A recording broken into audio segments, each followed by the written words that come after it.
À Washington, on retrouve notre correspondant Mathieu Mabin. Mathieu, vous avez suivi cette intervention du secrétaire d'État. Que visent ces nouvelles sanctions américaines ? Oui, effectivement, nous avons assisté à une déclaration initiale relativement courte de la part du secrétaire au Trésor, d'une part, mais également de Mike Pompeo, le chef de la diplomatie américaine. Dans sa déclaration à la nation cette semaine, rappelez-vous, Donald Trump avait annoncé de nouvelles sanctions économiques sur l'Iran. Eh bien, c'est chose faite.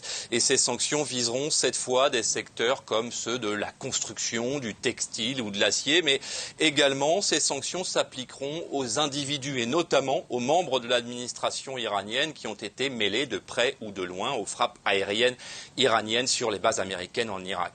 Parmi eux, le conseiller à la sécurité nationale Shamkhani ou encore le général Gholam Reza Soleimani, haut dignitaire du renseignement iranien. Mike Pompeo a rappelé avec insistance que la frappe de drone qui a coûté la vie au général Soleimani a été décidée non plus seulement en riposte à l'attaque de l'ambassade américaine dans la zone verte, mais pour empêcher des actions imminentes planifiées par les gardiens de la Révolution et donc par le général Soleimani lui-même.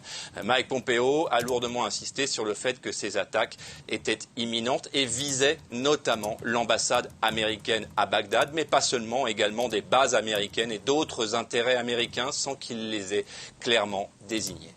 Merci beaucoup Mathieu Mabin pour ces précisions.